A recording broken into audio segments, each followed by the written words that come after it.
ምን አይምሮኝ ነው አቀፈኛ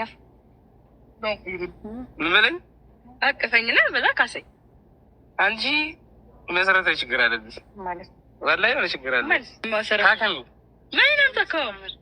ምን አይምሮኝ ነው እርግጠኛ ሆኜ እስከማውቀው ድረስ ባለፈውም እንዳወራ ነው ከወንዶች ጋር ዛትማሽ ግንኙነት የለሽም እስከዛሬ ድረስ አብረሽ ከሰራሽው ጋር አረኒ ወላሂ ለአዝም ከአንዳቸውም ወንድ ጋር ማለት ነው አላህ ምስክር ነው ሻንቻው ዝም ብለሽ ስትለቃቀቂ ምንም አይነት ግንኙነት አረ በጭራሽ እንደው ጭራሽ ማምሮ የማስበው ታውቅም አሁን ዝናብ እየመጣ ነው አፎ በእኝ በጣም ይቅርታ ለከፍልክ ነው አትምጪ እና ለኔ ስላሰደብኩሽ ምናምን ነገር ሶሪ በጣም መካስ ያለብኝ ልክሳለሁ እዚህም ከሆነ የትም ቦታ ካዘኝ ካሽ ችግር እሺ ስማማል ባጠፍ ሰው ጥፋት በመሰላቸው ነገር ለመካስ ነው እንኳን አቀፈኛ አሰላሙ አለይኩም ወራህመቱላሂ ወበረካቱ ሰላም ውድ ቤተሰቦች ሰላማችሁ ይብዛ ወይኔ ፈኪሃ ዛሬ ማቀፋ ላይ ነሽ ትገርሚያለሽ እሺ ዛሬ ምቀፈኝ ብለሽ ነው እንዴ ቅጣቱን የምትሰጪው ለምን መኪና ግዛልኝ አትይም ነበር ተሳስተሻል እኮ እኔ በሆነ መኪና ግዛልኝ ነበር ምለው ቅጣቴም መኪና ግዛልኝ ነበር እዚሁም ከሆነ በሌላም ቦታ ከሆነ ነበር ያለው ሌላ ቦታ ቀጥረዋለሁ ልክ መኪና እንዲገዛልኝ ያደርገዋለሁ ማለት ነው እንደዛ ነበር ማለት ያለብሽ አቀፋውን የታጨዋለሽ አቀፋው እኮ ማንንም ያቅፍሻል ወይ ፈኪሃ ስተት አለብሽ ችግር አለብሽ ብሏል እኮ እሱ እውነት ነው ችግር አለብሽ አለ የዚህ ነገር ችግር አለብሽ እና ይቅርታውን እንግዲህ በዚህ ይቅርታ አሰድቤሻለሁ እያለ ነው ይቅርታ የሚያላት ደግሞ በገፈተራት ጉዳይ መጀመሪያ ያኔ አይታችሁ ከሆነ ወደ መጨረሻ አካባቢ ገፍትሯን ነበረ በዛኛው ቪዲዮ ማለት ነው እና ለዛ አሰድቤሻለሁኝ ከዚያ ደግሞ ኮሜንት ላይ ብዙዎቹ በቃ የሚጽፉት ትክክል አይደለም ስላንቺ እና ስላሰደኩሽ ይቅርታ እያላት ነው እሷ ደግሞ ያንንም አልበቃኝም ብላ አሁን ቀፈይ ትላለች እንደዛ ስለነበረ አይሆንም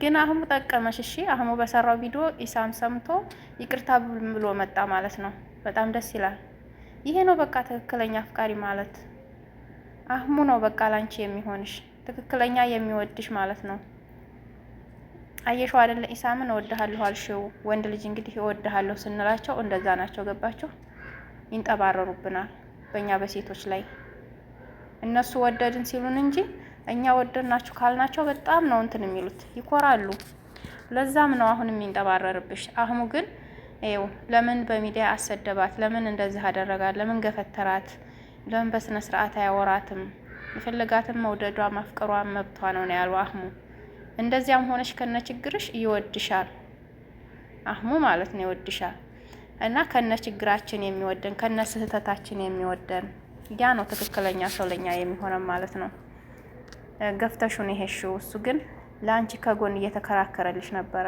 አሁንም ይቅርታ ይጠይቃት በማለቱ ሰምቶ መጥቶ ይሄውና ኢሳም በቃ ስላሰደብኩሽ ይቅርታ አለሽ የሚቀጣም ነገር ካለ ምክስሽም ነገር ካለ ሲላት እቀፈኛለች አያችሁ የትንሽነት ትንሽ ማለት ነው እሱ ታቀፈሽ አላቀፈሽ ምንድነው ነገሩ የወደደ ሰው እኮ በቃ ፍቅር ማለት እኮ ቀላል አይደለም በነገራችን ላይ ያንን ሰው ከወደዳችሁትም መውደድም ሆነ ፍቅርና መውደድም ሊለያዩ ይችላሉ ግን ይሄ ነው ደግሞ ቀላል አይደለም ከባድ በሽታ ነው ከገንዘብም ከንብረትም ከሁሉም በላይ ደግሞ ይሄ ነገር ያለበት ሰው በጣም ችግር ነው እንግዲህ እሷ ያው አቀፈኛለች ማለት ነው በዚህ ያረገችው እንትኑን እንጂ ተለቅ ያለ ነገር ቅጣት የሆነ ነገር ገስቶ እንዲሰጥሽ የሆነ ነገር ወይም የሆነ ነገር እንዲል በቃ ትልቅ ነገር ተቃላቱ እንዲወጣ ማስደረግ ነበረብሽ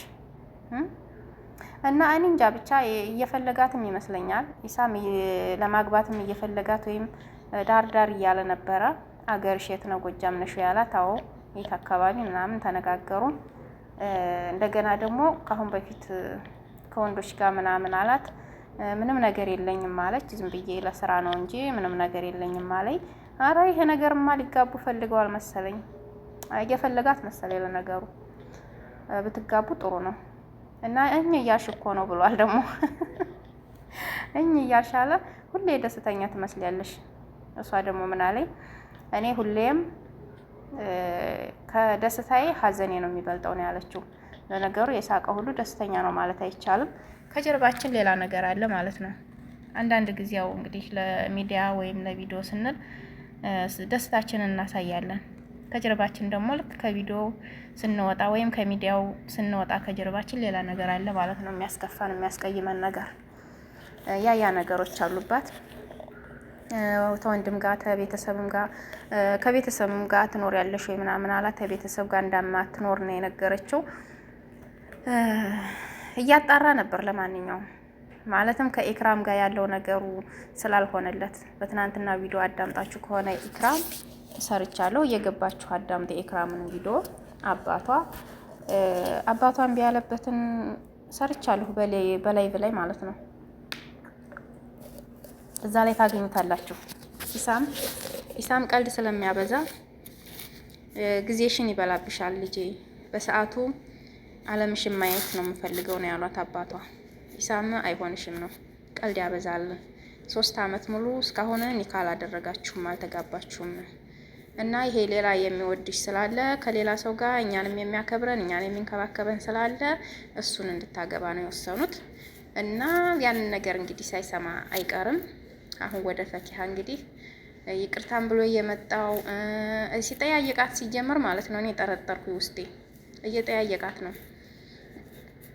ወንድ ምናምን አለሽ ወይ ምናምን እያላን ነበረ። እንግዲህ አንድ ሰው ዝም ብሎ አይጠይቅም ታውቃላችሁ አይደለም? ዝም ብሎ የሰው ልጅ ማንነት አይጠይቅም።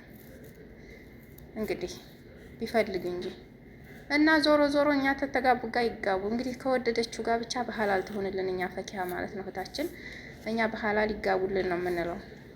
እንግዲህ ግን አህሙን እንዳትጎጂው፣ አህሙ ይጎዳል። የሚያስብልሽ የሚወድሽ ከሚወደን ሰው ጋር ብንኖር ይበልጣል። ሴት ልጆች ማለት ነው ከሚወደን ከሚያፈቅረን ጋር መኖር ይበልጣል።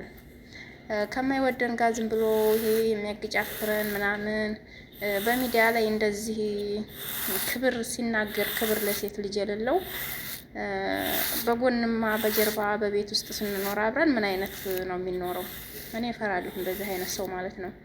በሚዲያ ላይ ክብር ሰጥቷት አላወራትም። እወድሃለሁ ስትለው እንደዛ ነው እየገላመጠ እየገፈተረ ነበረ። በሰዓቱ እኛም ተደስተናል። ማለትም የሴት ልጅ ክብር እያስነካች ነው ይች ልጅና የሴት ልጅ ክብር እየጣሰች ነው ብለን ደግ አደረጋት ብለናል ሁላችንም። እሱ ደግሞ ለሴት ልጅ ክብር እንደሌለው ነው እሱ ደግሞ የሚያሳየው ማለት ነው። ያን ያክል ነው እንግዲህ የኢክራም አባት መስክረዋል። ልጁ ጎበዝ ሰራተኛ ነው፣ ግን ቀልድ ያበዛል። ገንዘብ ነው የሚሰበስበው፣ ንብረት ነው የሚሰበስበው። ከንብረት ደግሞ ትዳር አግብቶና ትዳር ይዞ መኖር ነው የሚቀድመው ነው የተባለው። እና ይሄን ይመስላል ውድ ቤተሰቦቼ። በቀጣይ ቪዲዮ ደግሞ እንድታገኙኝ ሰብስክራይብ አድርጉኝ፣ ላይክ አድርጉኝ እላችኋለሁኝ። እንግዲህ ቀጣውን ደግሞ ተጋብተው ወይንም ተለያይተው ወይም ይቅርታዋን ጥሩ ነገር ሰጥቷት የምናይ አድርገን ሲሆን ታህሙ ጋር ተጋብተው ተገናኝተው እናያቸው ማለት ነውና